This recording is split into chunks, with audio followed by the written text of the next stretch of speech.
So hello everyone, and thank you for joining us today. My name is Camilla Johnston, and I am the sales director at the Lapis Press in Culver City. We are thrilled to have so many people tuning in today, apparently from all around the world, which is very exciting. Not only to commemorate what would be Sam's 97th birthday, but also to discuss his incredible life and legacy, which is now found in the Lapis Press and the Sam Francis Foundation, among other people and places. I am personally looking forward to today's conversation, as everyone on the screen other than myself knew Sam on both a personal and professional level. I will give a brief bio of Sam's life, focusing on the period up until the litho shop and the Lapis Press were established, since we're going to be going into more detail into that later. So Samuel Louis Francis was born on June 25th, 1923 in San Mateo, California. He started his studies at UC Berkeley, but that was interrupted by military service in 1943. The following year, in 1944, Sam was in an accident while serving in the US Army Air Corps. And ultimately, from this accident and staying in the hospital, contracted spinal tuberculosis. He was bedridden and in a wheelchair for a while, but this time of rest actually gave him the opportunity to pick up a paintbrush and start looking into art. Although Sam originally had intended to go into the medical field, after a few years of studying with David Park, Sam abandoned the medical path and finished his studies at UC Berkeley in both undergraduate and graduate degrees in art. In images we will show later in the discussion, you'll see Sam's work from the 1940s is really exploratory. He's dabbling in several styles of both figurative and abstract, and even within the abstract world, one can see his personal style really evolving through trying on different aesthetics. After completing his degrees, Sam went to Paris in the early 1950s, and this was a pivotal moment for him. In Paris, Sam was able to see the works of Henri Matisse and Pierre Bonnard in person, likely leading to Sam's interest in color and light. In 1952, Sam had his first solo show at Galerie Nina Dosset. In 1957, Sam visited Japan, which would also prove to be monumental to his artistic vernacular and style. In the 1950s, my personal favorite period of Sam's work, his practice started to become well known within the artistic community and was developing the style that we can immediately recognize today. In 1956, he spent time in Switzerland and was commissioned to paint large murals at the Kunsthalle in Basel. And only 3 years later, in 1959, he was commissioned to paint a large mural for the Chase Manhattan Bank in New York, and the same year he had a show right down the street at the Pasadena Art Museum. Needless to say, everyone caught on quite quickly to his aesthetic and his talent. In 1962, Sam returned to California, and he was included in Clement Greenberg's show Post-Painterly Abstraction in 1964 at LACMA. If anyone listening is a fan of abstract or ab-ex art, I highly recommend you look up this show. It is just like remarkable what was put together and who was in that show before they were some of the most important superstars we know today. In the early 1970s, Sam founded the Litho Shop, which allowed him to publish his own work, but also to experiment with new mediums and technology. He extended this opportunity to fellow artists, allowing them access to something that otherwise would have been a bit more difficult to use and find and buy. In 1984, he founded the Lapis Press as a more holistic publication center to publish texts and usually accompanied by interesting and compelling artwork. Sam created both the Litho Shop and the Lapis Press with the intent of letting artists explore and expand their creative tool belt. We'll go into greater detail later about both entities and the foundation. But Sam passed away in 1994 after a battle with cancer. Even in his final years, Sam couldn't fight the artistic urge, and he created 150 small paintings with his left hand after losing use of his dominant right hand. Although that initially sounds a bit morbid, I found it to be incredibly uplifting that even until the end, he was wholly invested in his art and his practice. Following his death, Sam's estate was turned into the Sam Francis Foundation, which we will go into further detail in a bit. Sam's work is in practically every major museum in the world and subject to numerous shows. One forthcoming one is at LACMA, titled Sam Francis in Japan, Emptiness Overflowing.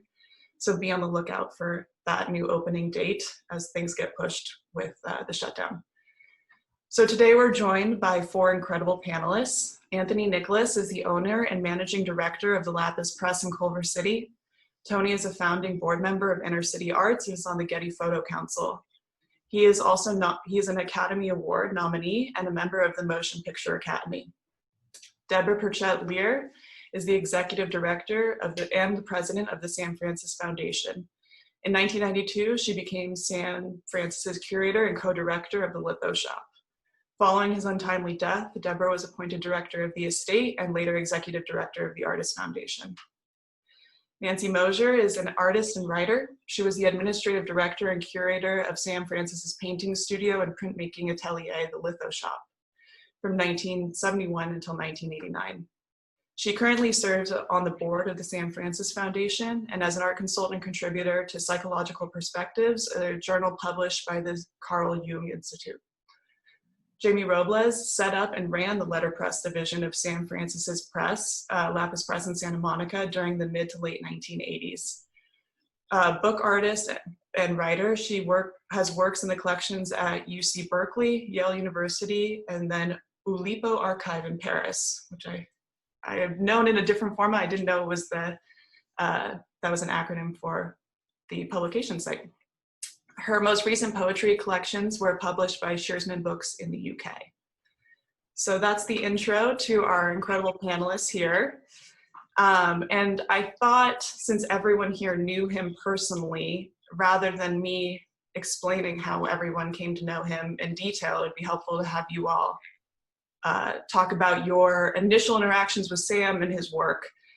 So I think maybe we'll start with Tony. I want to make one correction. I did not know Sam personally. I met him. Just your father, sorry. So I learned about Sam in reverse. It's kind of like the characters in Citizen Kane, learning about Charles Foster Kane. So my father in 1996 was named by the Superior Court administrator with will annex, which is essentially the trustee of the estate and administrator of it. So we ran the estate from 1996, I believe, 2004. And I just learned about Sam's protein talent, and his interests were so varied. He had an amazing book collection. Many of the books were Jungian books and based on theosophy and philosophy and alchemy. So I guess the Lapis Press came from that, the Philosopher's Stone, as Lapis Lazuli. So we donated many of the books to Nancy at the Jung Institute and to MoCA, that has a tremendous book collection. The studio was located on Broadway, and he also had another studio in Venice.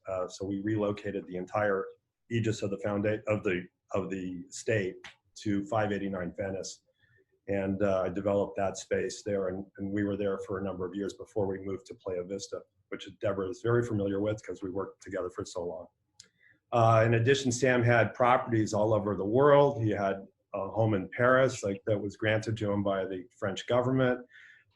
He had a number of homes in Point Reyes and Tamales Bay that I had to unfortunately go and sell. He had two homes overlooking the bay. It was one of the most beautiful places I've ever seen in my life.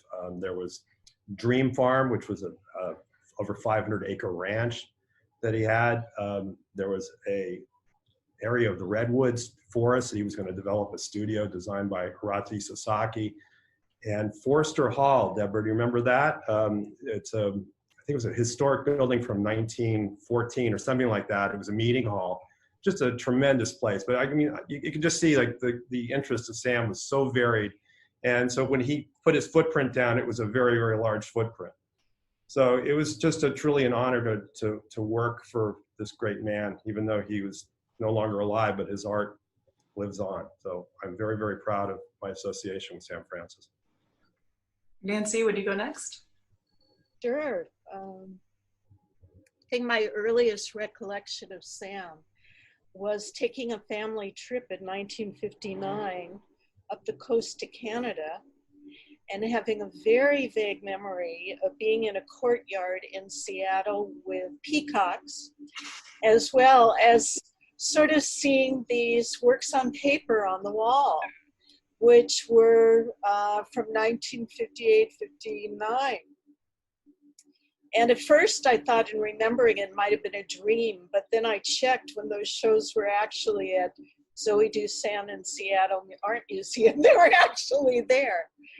So I fast forwarded after college to being a curator at Gemini. And before I left, Sam was one of the artists who was doing a series there. He took a liking to me, as he was so charming to everyone, and asked me to be his curator. He said that he was going to Europe for 2 or 3 months. He'd call me when he'd get back. And if somebody did that to me today, I probably, sure, okay, see you later. But he did. And I got introduced to the studios at the Litho Shop, his home studio, Ashland. And it became an incredible journey for about 20 years. Thank you. Yeah. Jamie? I met Sam in 1984. Sam had just wanted to start the Lapis Press. He didn't even have a name for it at that moment. He was playing with different kinds of names. But they were looking for a letterpress printer or somebody who understood letterpress, because that's what Sam wanted to have in that particular part of the Lapis Press. And George Page originally had started to organize the Lapis Press and put all of the equipment together, and that's a really large job. So they decided to hire someone else to do that, and it was actually through Gemini, through a friend of mine, Doris Simmelink, who was at Gemini at that time, was one of the etching printers. And he was asking, George was asking around if we knew of anybody. And Doris said, yeah, I know someone. And so I talked with George, and then he and Sam and I went out to lunch.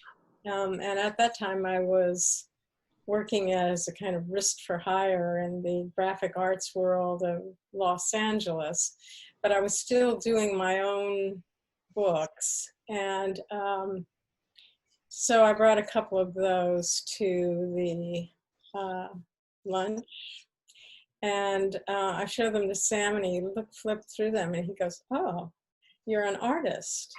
I was like tremendously flattered, actually.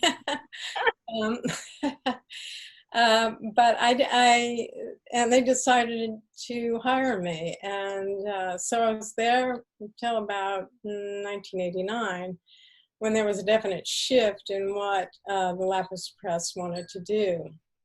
The Lapis Press was actually started by 3 people, Sam, along with Jan Butterfield and Jack Stoffaker, who was a typographer and book designer, and with whom Sam had gone to grammar school in San Mateo. They had all, we were all actually from the San Francisco Peninsula. So Jan had her division of the Lapis Press in Larkspur in Northern California, and worked with Jack directly in designing what were more art historical books. But Sam had a kind of desire to make, as he told me, small books of poetry. And he had a very particular aesthetic, and it was based on what he knew, really, I think, from France, of the letterpress printing world, those sorts of beautiful, little elegant, very simple, very kind of plain, but typographically assured books, like you would say from Gallimard, someone like that. And so he was very enchanted with that idea. That's one of the reasons he actually liked working with Jack as well, because Jack had been trained in Italy in the European style of letterpress, which still really does exist in Europe. Yeah, we spent the first couple of years just sort of kind of organizing what would be the space and the type and the machinery and getting another printer. It was a big complicated thing. That's great. It was always sort of interesting. He would sail in the afternoon and chat and undo most of the work that I'd done during the day.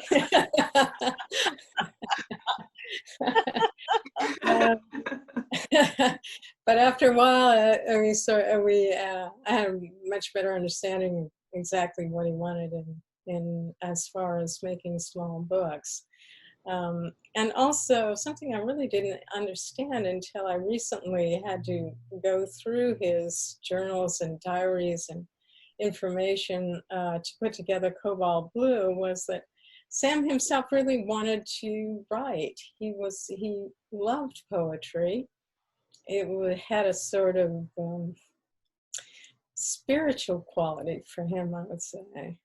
And so he wanted to publish his own writing, and which a lot of people who go into independent letterpress publishing want. And so in the course of that time, I think the Lapis produced several of his books. And I'll interrupt you quickly and show just the outside of Cobalt Blue. We'll do an interior shot in a bit, but it's a stunning publication, which Nancy was also involved in. And that's sort of my story with Sam, you know. That's great. Deborah, would you go, please? Hi, thank you all for joining us, and happy birthday, Sam. Yes. I'm going to get off this floating head thing screen and go back and go to my office. So, hello. I actually met Sam, the very first time I met Sam was when MoCA was in the initial stages of being developed, and I was working at the Los Angeles Institute of Contemporary Art, which was LICA at those days. And I'll talk a little bit more about the importance of that when later on in this conversation. But it was like late 70s, early 80s, and Sam was sort of part of a group of people that were organizing meetings. And I would help organize some of the meetings, like at Tony Bill's house, you know, different people's houses in LA. And after I left Leica, I went to work at Gemini, and it's interesting that now there's the Gemini connection for all three of us, which is very important and influential in for many reasons in the Los Angeles art community. And Sam was there doing a set of humongous prints. They were 60 inches by 40 inches, and they were predominantly black on black on black on black, and one green one.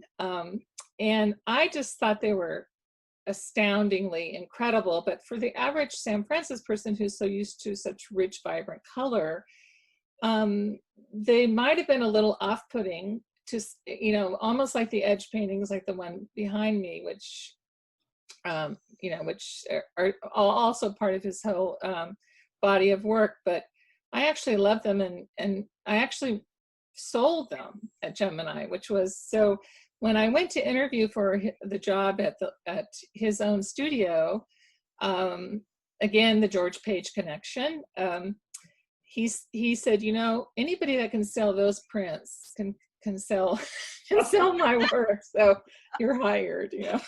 So that was how I was fortunate to you know, become a part of his world, and, you know, still honored to be a part of his journey and his legacy. So I think the next question, you had mentioned briefly that when Sam came in the 60s to Los Angeles, he was very interested in developing a community here, and that art should Yeah, be and that's separate kind of a group. good segue into the whole MoCA.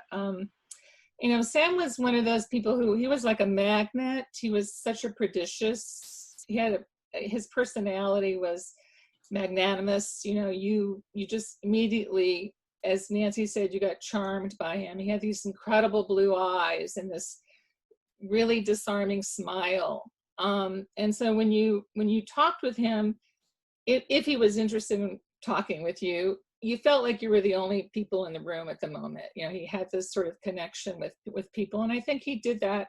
So he was able to bring people together pretty easily. And in the mid 60s, he had a group of artists, friends, and collectors that would meet, and he would bring these meetings together where they would sort of talk about what it was to be an artist.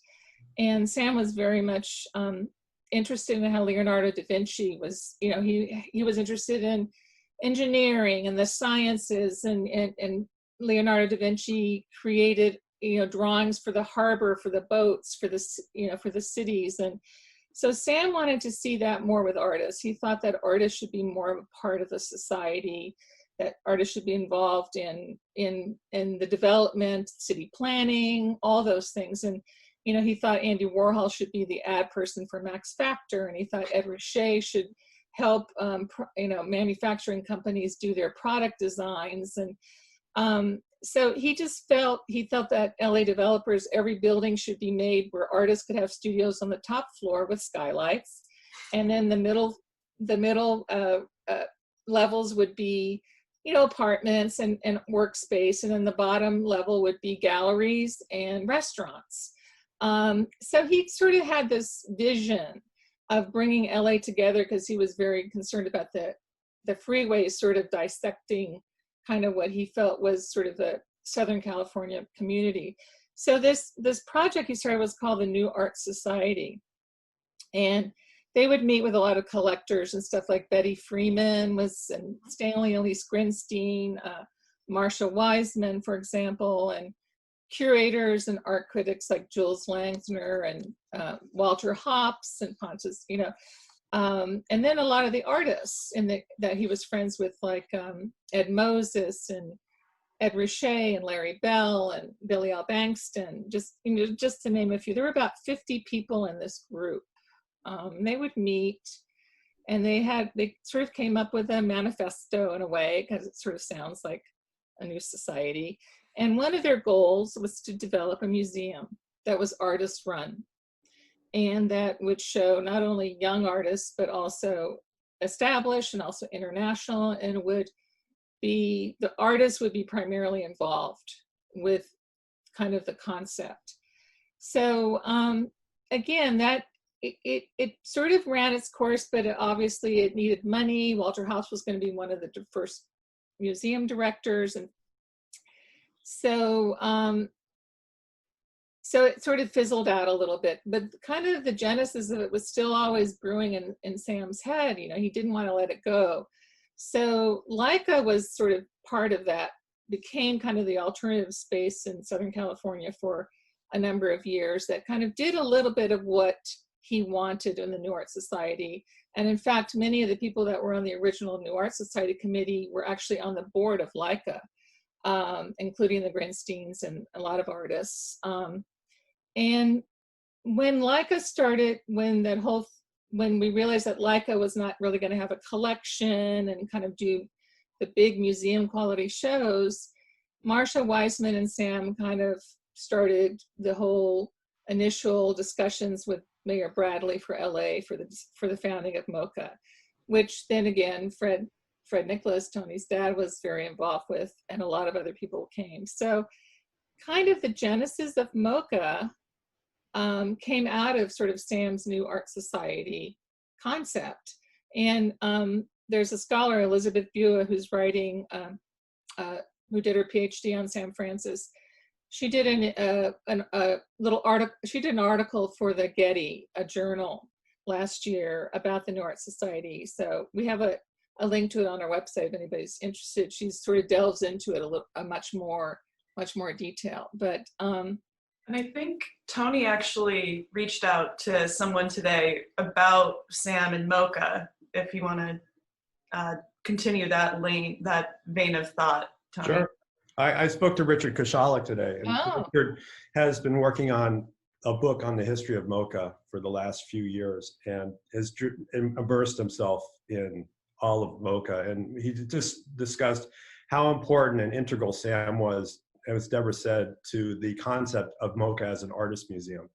And it started with an artist council, and he and Bob Irwin and Dwayne Valentine were the three major principals. And Bob Irwin had a significant contribution to Mocha too. But if you think about it, Sam recommended Pontus Hultén to be the director. He introduced Arata Isasaki to the architecture committee, which he ended up designing the building. When Mocha needed a temporary facility, which they called the Temporary Contemporary, which is now the Geffen Contemporary, there were no funds for it. Sam came up with the idea of the 8x8 portfolio, and he recruited Warhol, Lichtenstein, Kelly, who else was there? Hockney, a number of artists to do that. So that funded that entire building, which is so incredible. It's had so many great, great shows. And the other thing that Sam did is he donated tremendous work to the museum. My Deb, you can talk more about the works that went to Mocha were really significant. Mm-hmm. Yeah. Well, I think that just adds to a little bit more just about Sam as who he was as an individual. You know, why one of the reasons he would have started Lapis Press also as part of his, you know, his kind of very wide interests. You know, kind of really a Renaissance sort of in the old-fashioned Renaissance term. But you know, he also did so many other sort of socially conscious projects in his days that Tony mentions a lot of the land. I mean, like he bought acres in Hawaii, hundreds and hundreds of acres in Hawaii to be left as a conservation, you know, so be completely free of any development. And he started the Wind Harvest Company in the late 70s and 80s, which is still in existence, an alternative wind turbine company, and did a lot of, formed an organization for AIDS research. And so, you know, that's just, he was, for him, he felt that he should be a responsible part of his community and his society. Nancy, do you think that's in part due to his like Jungian sensibility and philosophy? I know you have a lot more knowledge on that than I do, but as I was reading about Jungian philosophy, it seems as though there is like you're supposed to be not a tool in the world, like you're supposed to go through and do other like you know, what's interesting is I'm hearing definitely different parts of Sam. They were, in my mind, exterior parts. And I think that Sam led a great interior life that was often solitary, and probably Jungian psychology had a bearing on that. I was trying to think when he might have come in contact with Jungian psychology or knowing about it. And I had read that Jackson Pollock got very involved in Jungian psychology and worked with an analyst in San Francisco during the 40s. And that could have been something that Sam had found out about or become interested in, and probably in Europe, because at that time Jung was still alive. Mm-hmm. I think that, you know, as I observed, his processes were very much involved with alchemy, and with even the naming of Lapis Press, it's the Philosopher's Stone. Mm-hmm. And so when he began Jungian analysis in Los Angeles during the early 1970s, and would go to seminars given by some of the analysts on alchemy and Nietzsche, the Mysterium, some of the collective works of Jung.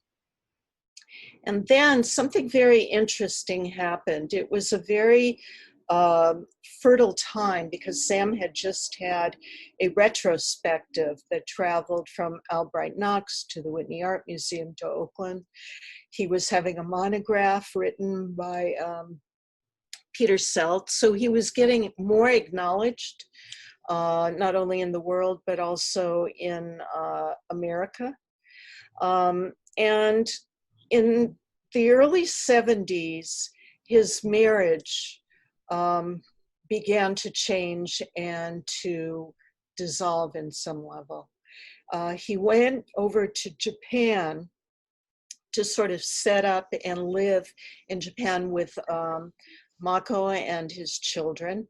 And during that time, he began sending transfer prints to the litho shop of self-portraits. Now, this was very unusual to see because we had all come to recognize Sam as an abstract artist. And here were these faces that were on transfer paper that George Page began to print. And what we were sort of witnessing was his work with the psyche, his work in a kind of archetypal realm. I'm actually going to share an image of Sam's Tokyo studio. Yeah. While you're talking, so please continue though. Yeah, these were probably in 74, 75, around that time, so that they were a little fuller. In the early 70s, the matrix structures were just beginning to break through the white of the canvas. And so anyway, these anima and self-portraits were sort of a real revelation to who Sam was. Also, he started to become involved in the film Matter of Heart, which was directed by Mark Whitney and produced by Michael Whitney and involving Suzanne and George Wagner. So that was a very a project associated with the Jungians that interviewed all the people who sort of were around Jung and contemporaries. Were these the type of more minimal space early 70s works that you're? Yes, and you begin to see the white space open up in a different kind of way. I think Sam always dealt with the center as far as I was concerned and the edges, even in his early works in Paris, where they might have had more of an involvement with the gesture of the hand in white and cellular forms, but you constantly see through his work how the edges and the centers come together, they part, they become, it's very reminiscent to me of the alchemical process of starting something from prime matter to moving through all these different phases that result in the production of gold or consciousness or a mystical marriage, however you want to metaphorically say. And actually, Lapis Press and the litho shop really reflected that kind of alchemical feeling. I mean, George would work on stones, you know, basic stones, and there would be chemicals like gum Arabic and gum Israel as sort of opposites that set up resistance and the printing of ink on paper. And so that you'd see this process happen that would result in an image. And I think that's where, you know, that kind of Jungian analysis and work and reflection showed itself in the artwork. I mean, in many ways, you can consider Sam almost a landscape artist of the internal world and view it almost as a continuum that started maybe in one way with all the configurations and going through his references in the early 40s, and then moving and watching the center sort of go around the edges, come up and sort of be jagged, almost opposites, like in the late 50s, and then break up again into, you know, the circular forms of the blue balls, and then go completely severe and white with the color around the edges. Mhm. I know that, you know, we had discussed about in one of the aphorisms, Sam talks about the center is reserved for you. And really, the edge works demand a greater facing from the spectator and the viewer and the collector than a lot of the other works, in my mind. They're not, they don't rely on a certain joy of color and an ebullience and a seductiveness that can hit you right from the beginning. And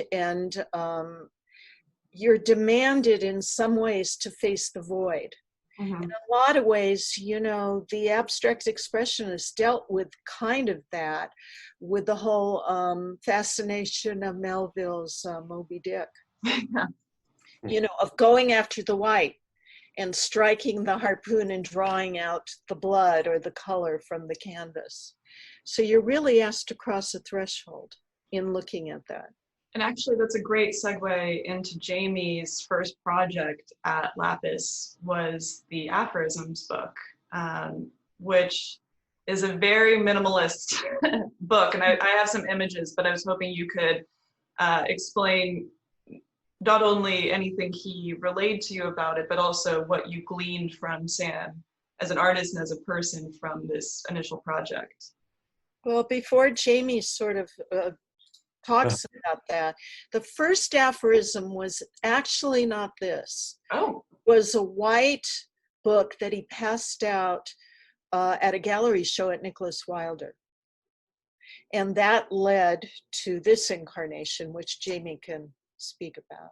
This is the first Lapis publication. Mhm. The first Lapis, yeah. Oh, was it? Oh, I actually, think so. I think it was. it wasn't. I mean, with you. Oh, this is, yes, what you have up on the Not screen. the other one. This one is. Yeah. Right. That was earlier. Yeah, this is the first book we did. It's I can't really tell, but it's quite small. It's almost as large as one's hand. It's really a small book, and you can see in it the sort of minimalism that that Sam really appreciated from European publishing. This was really his choice to have this pale beige cover with just black type. I know when I was working on it, I did several little possible designs of the front in which we use color on the type in a sort of splashed way, a little bit like Sam's paintings. Really, it was an imitation of that, if you will, on the type itself. But he didn't want that. He wanted something very subdued, very quiet, and chose that paper. And he brought in one day a series of lines of type that he had put together that he called his aphorisms, which were just kind of continuously run across the page. And I suggested to him that we break it up into the smaller units that were actually suggested by the lines itself, which he was happy to do. And that's what we did in publishing it. It's a letterpress book. I think I ran it on proof press, actually. Hand set it, and yeah. Did he ever explain why he was making certain choices? I know it was mentioned that he didn't like to talk about his work. Yeah. If you ever dare to ask him why, or was that not a card on the table? No, I didn't ask him why. Actually. I'm not sure why. I mean, Mhm. um, I was a little surprised at the choice, actually, relative to his paintings and relative to his prints that were going on in the building next door. It seemed very different. Mhm. Um, but that's what he wanted. I didn't ask him. I just made the book. Very good employee. Um, Yeah, it was. I mean, Deborah, you've had the opportunity to go through, I mean, numerous archives, and you were part of the estate, and which turned into the foundation. And Sam had several, I mean, he evolved all the time, both in what he was, what type of work he was making, the style and poetry. He was doing ceramics. He kind of worked in every monotypes, monoprints, everything. Was what did you feel was the kind of through line and the consistency that propelled him? Was it, or if there was anything that you gleaned from going through all of it and knowing him, was there something like a particular theme that you could, I know it's difficult to reduce him down to that, but from a 30,000 foot view, he seemed to, like, there's a very consistent vernacular through it, but it's also constantly changing. Right. I mean, I think Nancy touches on that whole mercurial side of him also, but again, I always felt he was having a dialogue with his conscious and his unconscious, and that's the real world and his inner world. And Right. when he was in the studio working, that was a different world. And he, in his mind, I mean, for him, painting was really kind of a matter of life or death. It was a very it was his reason for being. And he always said that he had he had so many images in his head and not enough time to paint them all.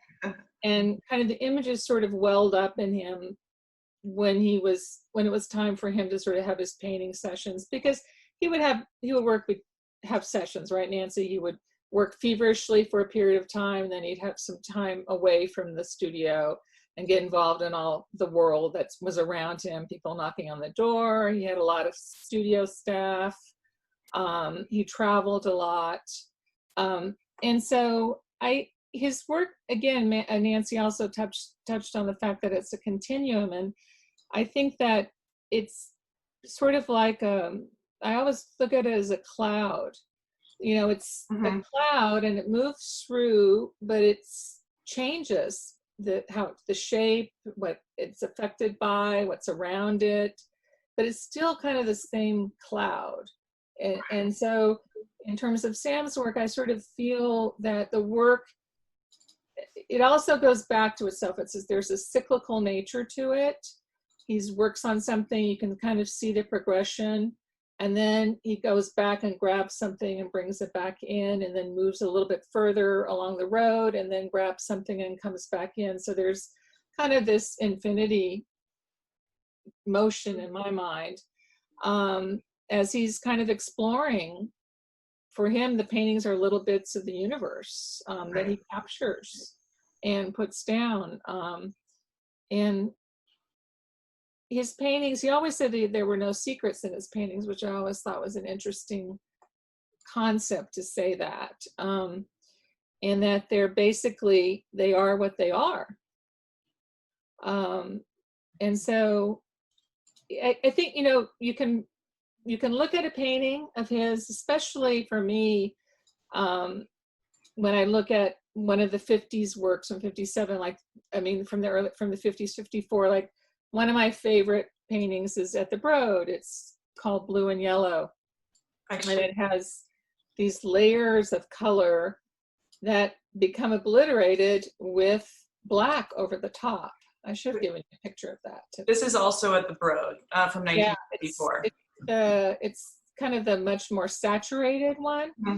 And the whole concept of that, he can layer this beautiful yellows and reds and blues, and then go over completely cover those gradations of yellows, blues, and with a darker tone, but then it's sort of like the little bits of underneath are illuminated, and it's sort of almost like they're even more spotlit. They kind of come out, they're trying to come out. And I think that that sense of his layering, you know, that's kind of a good example where you can see the yellows and the reds that are the first layers, and then he obliterates it, he covers it. This one's at the Guggenheim. Yeah, similar. There's some, you know, he's letting you know what's going on underneath, you know, it's not being secretive. But I think that they have this depth and layering, this fluidity, this sense of constantly sort of moving. It's not static. It's not like, okay, I'm going to make this painting today, and then tomorrow I'm going to make another painting. Right. And it's not a progressive thing, like this painting is not better than the other painting. They're all important to him at the moment that they're painted. One of my favorite ones I came across was, because we're constantly inundated with artists now naming everything untitled, and Sam did it occasionally. But one I really loved, and I always look at artist titles, because when they choose to not name something untitled or no title, I think it like, oh, what does it mean? Like I need to lay on someone's couch and talk about it. But here I found this piece, which is also at the Guggenheim, called Shining Black.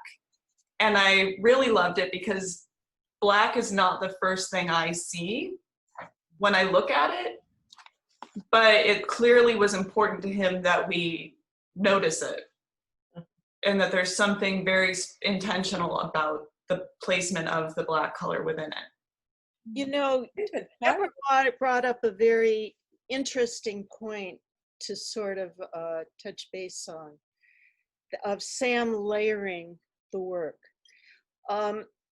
It's very different than an artist excavating the work, digging the image out of erasing and building and encrusting. And I think one of the astonishing things to watch Sam do is he would face a large canvas, and somehow the image was in his head and he would just put it down. He would have it in a spontaneous moment with very little kind of changing. And each form of Sam's creative expression was sort of an entity in its own right, as Deborah said, a little universe. It wasn't that the works on paper became sketches that he translated onto canvas, or the prints were lesser than, you know, or duplications of what he was working on in paintings. They were really in their own right and had a certain quality about them that was quite unique. And there would be very often days where you would go into a studio and it was covered. The floor was absolutely covered, like Alibaba's gem cave of all these gouaches that he did perhaps the night before, And as Tony build up to the paintings. Yeah, he called them loosening up, like he was like loosening up. So, you know, again, you have a huge 40-foot canvas, for example, you're a little bit more cautious as to how you approach it. And sieve, and he used to have it flown in from Belgium. You know, it was very expensive to get it. And I think Nancy, you brought up the whole part earlier too about the alchemy. And one of the things that when I was working on the Getty book, the artist materials book, where we actually dissected and tested some paintings, and we got to spend a lot of time really understanding the layering and how important the gesso, the very first strokes of color, that white gesso was not just gesso, it was an important integral aspect of the painting. It was and sometimes the fullest part of the painting, or the most intense part of the painting to him. Because the white is where, you know, for him, it's a lot of it was not what was painted sometimes, but what wasn't painted.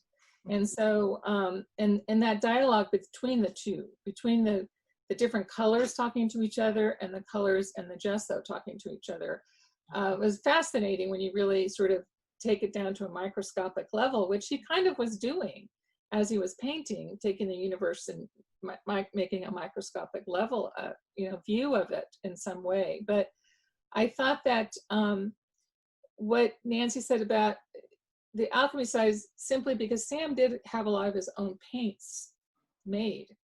He was very involved in that whole aspect. And so you can tell in the 70s, especially late 60s and 70s, his work has a different hue, visual intensity that you don't see in some of the other works because of this incredible paint that was made by his studio assistant, Dan Citron, who also made the inks for the litho shop.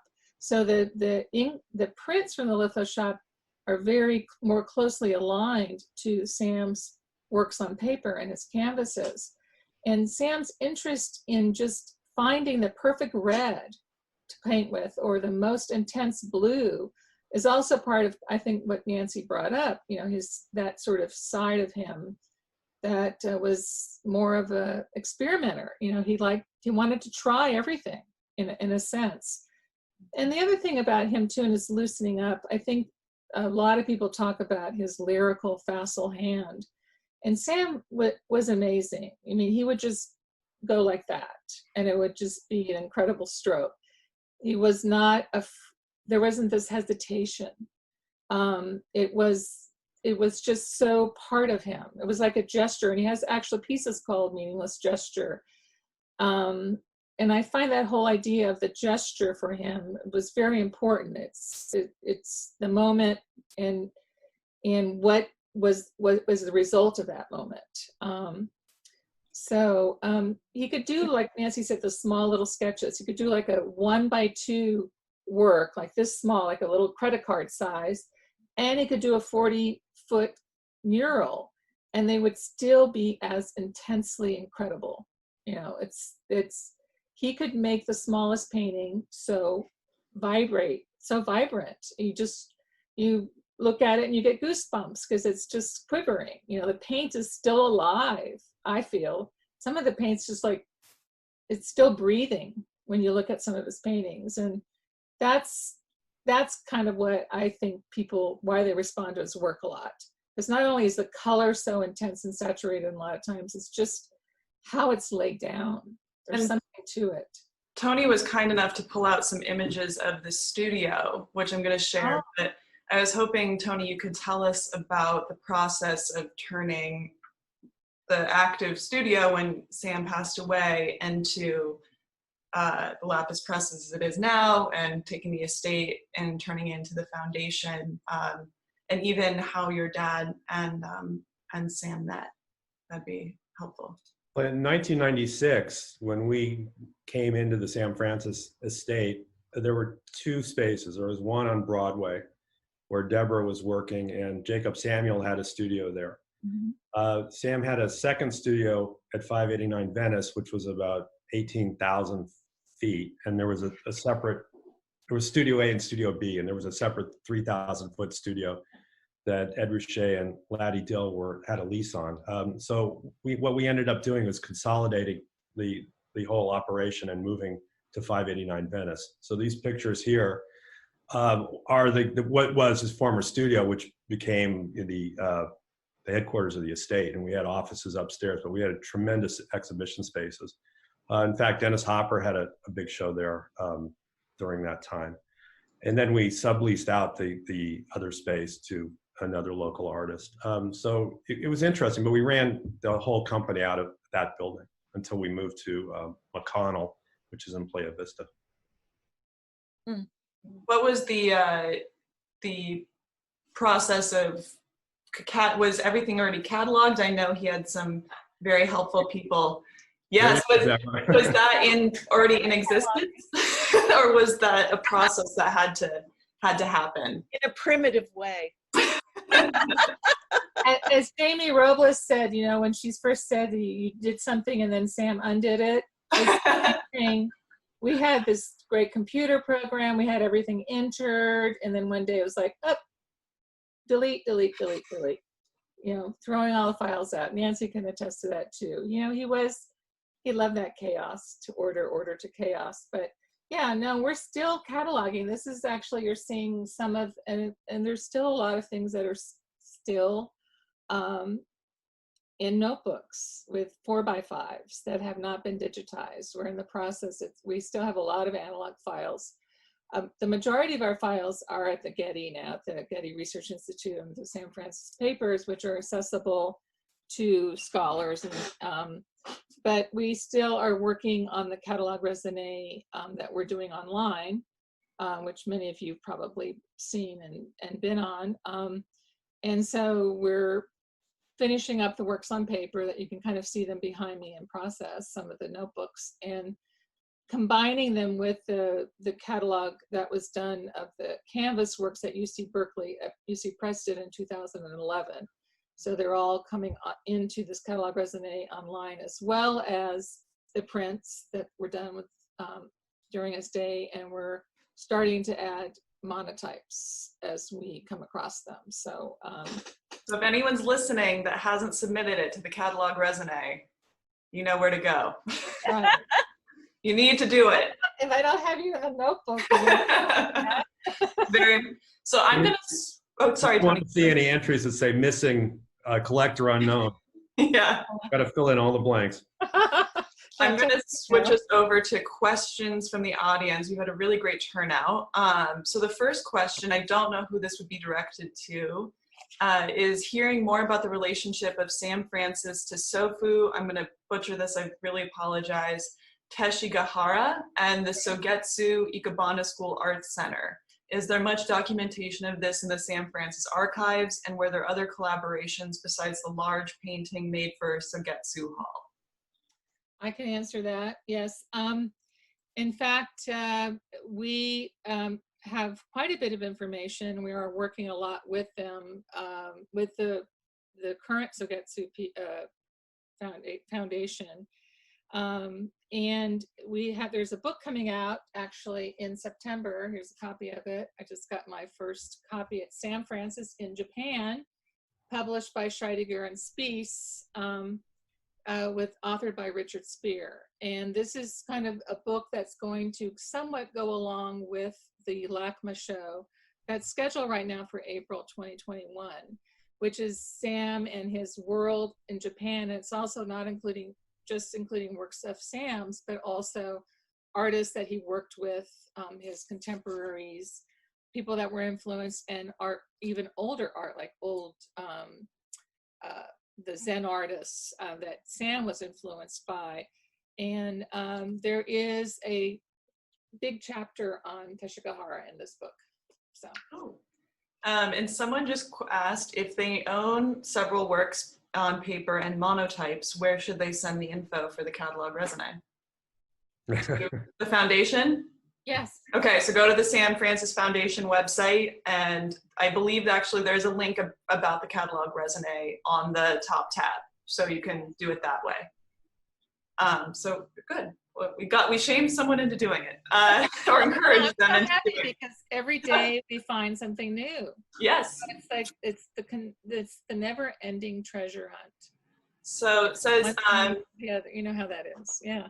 Sam, were his self-portraits ever exhibited during his lifetime? Yes. Okay.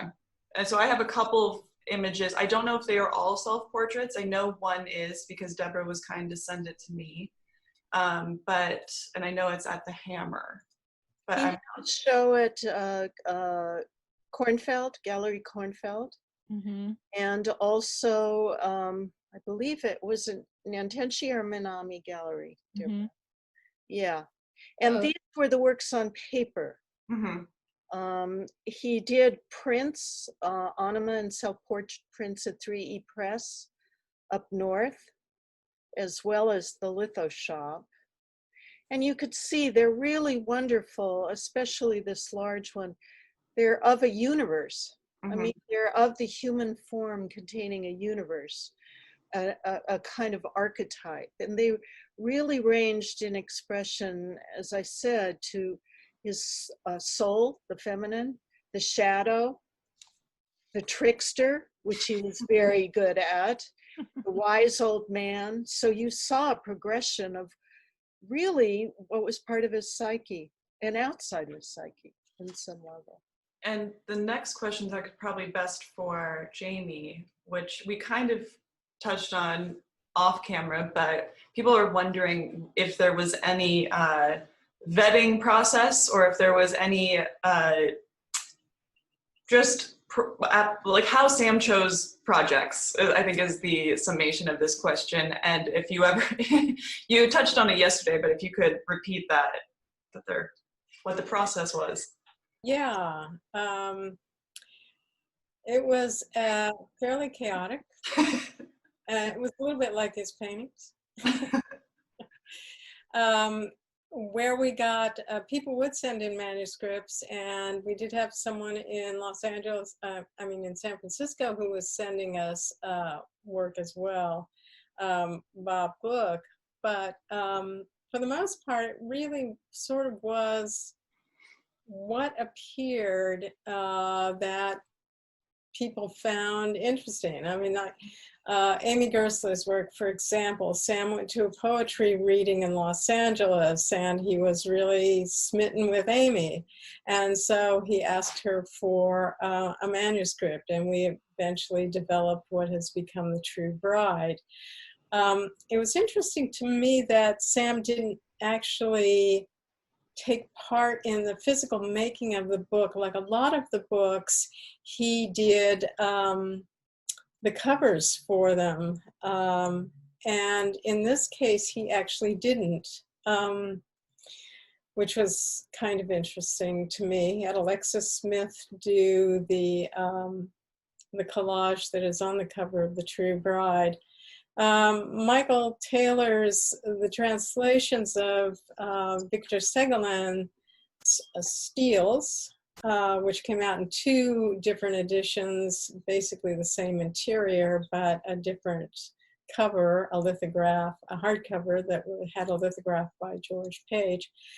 That was actually done, brought in by Jack Stoffaker, who'd known Michael for a long time and was very interested in that. And of course, Sam was interested in both the French and the Asian qualities that were part of the book.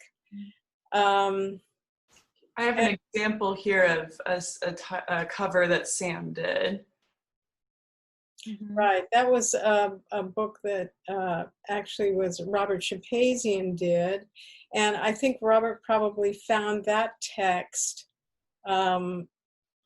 through his connections. So it's sort of who brought what in. And that Sam thought was somehow relevant to what he wanted, or that really resonated with him. I did want to add something about the layering that people have been talking about, and that is that the titles of Sam's works are often, I think, really his first or perhaps continuing form of poetry writing. That have that very poetic quality to them, and they also have a slightly aphoristic quality. And we use them in Cobalt Blue on the chapter divides. We just have a list. I just have a list of titles that he would jot down in his notebooks. He would fill a page just full of titles. And then they would be, I guess, ascribed to different paintings, or perhaps he had paintings ideas that he wanted to realize in painting form. But there was a really deep connection between, as you can see, these are some of them. This is a chapter opening from Cobalt Blue, and you can see parts of the titles that he chose, and the name of each section is actually a title of a book, painting that he used. And then this also is a poem that he put in one of his journals, in which he, actually, I think this isn't a poem, this is a dream that he had written out. But in a lot of cases, it's very difficult to tell the difference between his poetry and his dream notations. So it was kind of a challenge editorially to put these poems together because they were coming out of a journal. And then like the one that we just looked at, a lot of them he has transcribed a first version, and then he's gone back and he's annotated, he's put in marginalia, and it was a real challenge to turn those into a poetic representation on the page. But it was definitely part of his writing process, and a lot like his painting process as well, where he would go back, readdress things, layer them, and he would write in a similar sort of way. They weren't arbitrary. Mhm. He did not feel he had to title something. They really had to well up and hold a meaning, whether he plucked it from a dream or, you know, the clouds or something passing. They were meaningful, I think. Yeah, and through them you can also see not only his relationship to color and language, because they often incorporate color, like Shining Black that you mentioned, but you also see his fascination with archetypal concepts, and yeah. So That's great. Interesting you mentioned marginalia, because he did an incredible book called Marginalia I might- in Japan, and that definitely was very interesting to him, those notes, you know. right. Yeah. So our next one's just a thank you to the foundation for donating artwork to the LA County USC Medical Center. Oh, So they seem very appreciative that you all donated that, which, speaking from Tony and his father and then everyone on the screen, it seemed like Sam was, and even what we mentioned earlier, Sam was very invested in the community. It wasn't art what isn't segmented off away. So I'm sure that's where you need art. So I'm glad to hear that those went he there. donated a lot of art to so many causes, and you know, as Tony said, would be part of a publication or a print or a portfolio. Mhm. The Pasadena box for the Pasadena Museum opening. He was always very I have a much Pasadena part art. of that. Oh, you have a print Don't from the forget political and social causes. I remember the Nixon poster that he did was so fantastic. Yes, yeah, he was very political too. It would be interesting to see him now. I would love to see him now. A lot of yellow and orange. Yeah, I actually have a picture of one he did with Nikki de Saint-Fillet, Yeah. excuse me, Yes, for AIDS. that was one of the Lapis books that he did. Yes, he had a good relationship with Nikki, and you know, one of the things that going through the archives, which this is a perfect example of, Sam had so many relationships and correspondence with other artists that are part of the archives now, that as we go through it, we're finding the most incredible letters that include drawings and unique artworks, like by Wallace Ting or Atsuko Tanaka from the Gutai group. And it, you know, I'm hoping that we've talked about with the foundation doing some publications or some shows with these kinds of correspondences back and forth. And one of our charges now is to find the images or drawings or letters that he sent to these people. And sometimes we've been lucky and been able to find archives from the past, and we're still searching. But Nikki's a perfect example. There's lots of beautiful drawings that she would send a little note to Sam, and then be a beautiful Nikki de Saint-Phal drawing with it. So that's. We also did a number of fantastic prints by Nikki de Saint-Phal, hand-painted prints, working with Jacob Samuel. when we were running And stage. George Page too, the litho shop did some too. We did some prints with Dorothea Tanning. You know, Sam also had a lot of artists that came and did prints over the years too. Someone is curious about Sam's global representation. They do reference that they know about Jonathan Novak, who has a beautiful show up of 1970s work. I don't know if it's still open, but it was, look online. Yeah. It's close. But if Deborah, who represents him elsewhere, this estate, besides the estate and the foundation? Well, you know, the estate and foundation doesn't sell work. We're a non-selling foundation. In fact, one of our main tenets and one of our mission in the very beginning was to donate work, to donate his work, and we donated to over 80 institutions already in the United States, primarily institutions that did not have maybe a full collection of his work or needed some of the holes filled or had nothing. So, so his gallery representation, a lot of it are still the gallerists that he worked with when he passed away, like Gallery Kornfeld in Switzerland, Gallery de Leve in Amsterdam, Nantenshi Gallery in Tokyo. And in New York, there's a number of galleries that work with him, but primarily his work is sold on the secondary market. So worldwide. Right. And another question we had was someone would, oh, sorry, I just lost it. It's for Jamie about the typesetting. I lost the question. Yeah, I answered that. They asked who were the typographers. Yeah, and how they found them. Or yeah. Well, to begin with, from 1984 to 1990, the typographers were Jack Stoffaker and myself.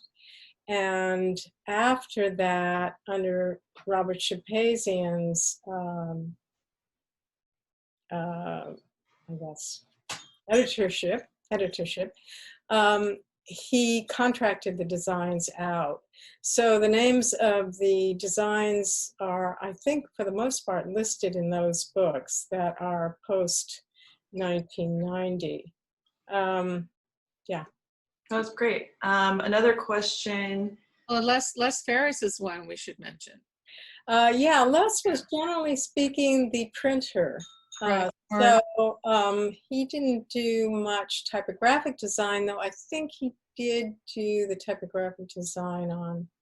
There's a few projects towards the end and one that never got published that we still kind of have in its infancy stages that we're thinking, oh, maybe we might do something with that too. Yeah, I think those were done under Robert. So yeah, I think Les did a lot of work with Jacob later. Yeah, with Jacob Samuel. Yeah, we did that beautiful Wanted Female that with that bound cover. The last artist book. Yeah, that was beautiful. Yeah, that was with the kimono wrapping around it. Yeah. Super saturated etchings. It's gorgeous. Mm-hmm. I was curious, about Sam's personality, that they'd heard that he had kind of a monk-like personality. Nancy seems to disagree. Well, he was in my experience, a very, very complex. He was, you know, I was thinking of almost the Greek god that could be associated with someone like that, with Mercury, who is sort of the god of communication, of crossroads, the pollination of many different things, the trickster quality, the liar, you know, very fast on his feet, disappearing. And I think that he had the courage of a person who had a certain fate, a large fate, where something came through him and he expressed it, and had to navigate both the human and the spiritual, or symbolic side, archetypal side, to try and live out the light and dark of who he was. that wasn't always easy for the people around him. You know, we were, in some ways, he was very, very fortunate to attract people who cared about him, who really didn't have too much of their own agenda, who really wanted to not only serve him, but to serve art, to serve the creative. And I think that there was an unspoken intuitive balance in relationship to him that really made things work. And he very often operated on that intuitive level. Mm. Yeah. Was that your experience, Jamie and Deborah? I think of Sam as being rather outgoing, actually, and though I'm sure there were moments in which he contracted, especially when he was painting, to be alone, but he liked to engage people. Mhm. He's kind of a seductive personality, I think. I mean, in his work and my personal experience of viewing it, it's, and I mentioned this to you all on email, it's work that you want to view both an inch away from the canvas and from as far away as you can get, and seeing it in both. And so without knowing him, I would have to imagine that there was kind of a duality to him as well, that things were viewed very up close and also very far, like from 30,000 feet. You have to remember, he was in a lot of pain a lot. You know, he wasn't that healthy over his whole years, and many periods of being confined to the hospital bed with Right. recurring TB and back pains. Sometimes he could be cranky and all those things, but yeah, there he is in the hospital With his stepmom, right? Yeah, that's Virginia. his stepmother. Yeah. Mhm. Yeah, that's when he's laying, when he's actually, do you have a picture of him where he's on the Bradford frame, stomach down? Painting. He's actually painting. Yeah. Yes, if you give me a second, I will. All right. Well, but Nancy worked with him for a long time, day in and day out, and she was very close to the family and his children. And so she would have definitely seen more of the family side of Sam and more of that personal side than Jamie and I probably would have seen. Although at the very end, I got involved in a lot of the, what was happening with him because he was very ill. But I think Nan, he is who he was. Sometimes he could be very open and want to talk, and other times, sometimes I would be worried that, oh, Sam's coming today to the litho shop. Yeah. Yeah, He like could what be kind you of in. mood is I he going to mean, be in? Right. he could say something that was wounding and hurtful. Yeah, and so you always sort of like, okay, he's coming, because he would, and then sometimes he would just pop in and sit down next to you at the desk and stay for hours, and you're going, God, I got so much I have to do, Sam. You're driving, so and then sometimes he could be very controlling, very particular about something, and then other times, oh no, you just take care of it, so he was, I think he was trusting of all of us. Yeah. There was a solitude about him that I saw that came with a kind of chaos that he generated. There was something about the chaos that fed him to go and paint. And in some ways, we were talking about this yesterday about, well, was he considered, the king of the heap in the Bay, California, light and space area, In some ways, he didn't have that many peers that were on equal footing, except perhaps in Europe. Mm-hmm. Maybe Ed Jantz was one of them, maybe his analyst, Pontus. There wasn't necessarily a reverence of looking up to him for some kind of wisdom. Right. But I think that there was a loneliness that was part of his personality as well. Yeah, he wasn't part of the cool group, although he was friends with all of them, and many of them, he was part of the whole scene, the Ferris days and all that in Los Angeles too. But he was always kind of an outlier in a way. Even in Paris, he kind of gravitated more to the French writers and the poets, and he made friends with a lot of French artists too. And in here, this perfect photo of him, lonely, contemplative. I think that's kind of it was the time to. Sam loved being an artist. He loved the idea of being the artist too. I think that was very romantic for him too in that regard. But even in New York, he never could fit in there. And he tried, he went many times, but it just was not the fit. I think and Japan was also it was good. It was more homogeneous for him in terms of working there. And he made a lot of friends that, Richard Spear really covers the whole Japanese environment of him. Oh yeah, there he is with a studio that was next to a graveyard with a steel. So he was always kind of he wasn't really part of any of the big groups of artists. He didn't hang out in the Theater Tavern in New York with the Strex artists. Sam wasn't a drinker like that because of his health. He was very cautious about some of those things. So Nancy's right. There was a kind of more of a solitary side to him, and probably also why he had many marriages.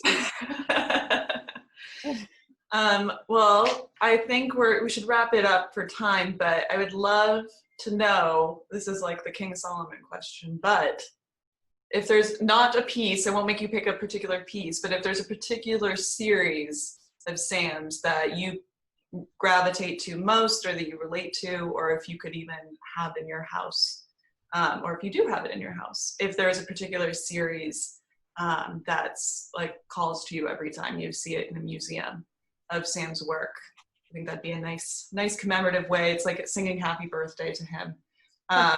So Nancy, do you have one?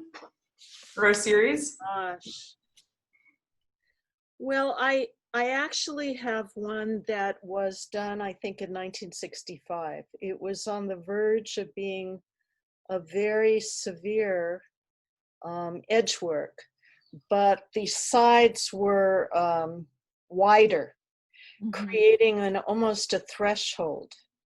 And I wake to it with that desire to cross a threshold. There's something that really speaks to me about it. There's a little touch of maybe cobalt blue, a little touch of yellow. The wide sort of expanse are black. But there's something that is very inviting to me about that piece. And I've lived with it for a really long time. Deborah? I have to say, after looking at his work for so many years, that's a hard question for you. I like pieces from every period for different reasons. But on my bucket list, which I didn't get to see for the longest time, was Deep Orange and Black. That was in Switzerland, in Basel. And when I saw that painting, I just started crying. It was just the most beautiful thing I'd seen. So to me, the fact that he can kind of do that to people, and that's why I know some collectors have over 10, 15, 20 works in their collections of him from the different periods, because they all speak to them for different reasons. But I think that for me, that's the quality of Sam's work that is hard to see individually. You do have to experience it. It's something about how he put the paint on that painting and how it just still quivers. And you get the shivers. It's really, it's just, I actually emotionally and intellectually stimulating. I came across a photo of him in front of it today when I was looking Oh, at the Tate website, which I'll pull up. yeah. That was in progress. That wasn't even the finished state. Right. And Sam liked to do that. He liked to paint a work, and then he'd show it, and then he'd get it back in the studio, go, oh, okay, I'm going to add more paint, and then it becomes another painting. So yeah, that's an incredible painting. It's very large scale too. So it's kind of one of those altarpiece sort of paintings in my mind. Jamie? My favorites of Sam's works are his etchings and his monotypes, which is what we put in cobalt blue. Those speak to me more than many of the paintings, though I do like the paintings from the early days, from the 50s and 60s. Yeah. But it's really, I felt that he was maybe in tune with etching as far as a printing process, because it had a kind of dimensionality to it that doesn't really appear in a lot of the other processes that he used. Tony? Lithography tends to look flatter. Yeah. Etching does have that watercolor quality. That's true. And Sam's ability to make acrylics look like watercolor is, like what that's behind Tony there. Is also another magical part about how he can handle paint and the methods of it. But Camilla, did you have a few more images of the monotypes? Yes. I'll pull them up. Tony, what's your bucket list? I love the works from the early 50s, the biomorphic shapes. They're so translucent and magical, transformative. But I've always said I consider Sam one of the great light and space artists, and I do love the edge pictures and approaching the void and the colors on the edges. And I also love the fresh air pictures like the one behind me. They're really special. So these are some monoprints, for example. So I picked the colorful ones just because for the sake of virtual. Well, Nancy, you were around when he did a lot of these too. Do you have that picture of him, Camilla, in front of the big press? I do. I'll pull that up right now. What's interesting about Nancy too, you mentioned again the alchemy side. A lot of these, Jamie, probably that's why you like them too, because a lot of them have the actual pigments. Exactly. That's what I love. Raw pigment, so that really showed his ability to handle the materials Well, the Garner Tullis monotypes, like that's Garner Studio, are fantastic. Yeah, in Emeryville. And the plates themselves, the wood or the whatever it was, what was it, wood? Yeah, That were collaged, and put pigment on were pretty fantastic too. And then it was interesting how he would readjust the plates, the parts of the plates, to make different compositions too. Just like he did prints too. Press, which is huge. I mean, that's the lower part, the kind of plate part of the press, right? But it actually extended up 2 stories. Oh wow! Yeah, it's like a room. Yeah, it was. They actually had to build it inside the space in Emeryville because there was nothing that they could. No door that they could. Well, it had to be assembled. The bigger the better for Sam. Thank you all for coming on the panel.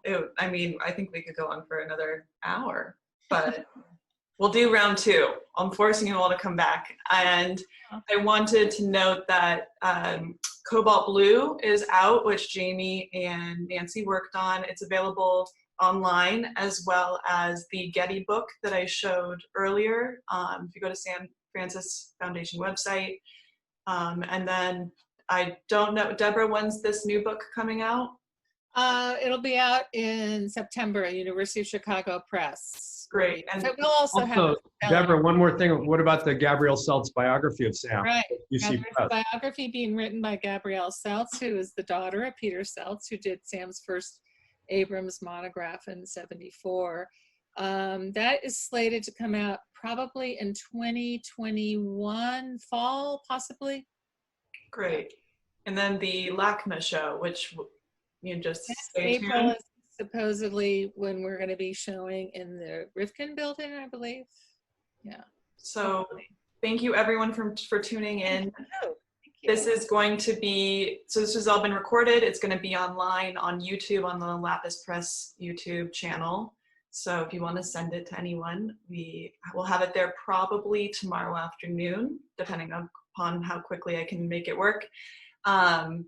But sign up for the San Francisco Foundation website emails. They are always keeping up to date, and the Lapis Press emails, because that way you get to know what's happening with Sam's legacy in real time, and how both entities are working to make sure that he lives on. So I thank you all. Thank you for joining us. Bye. Tony, Thank you all. Bye-bye. Thank you. Happy birthday again, Sam. Happy birthday.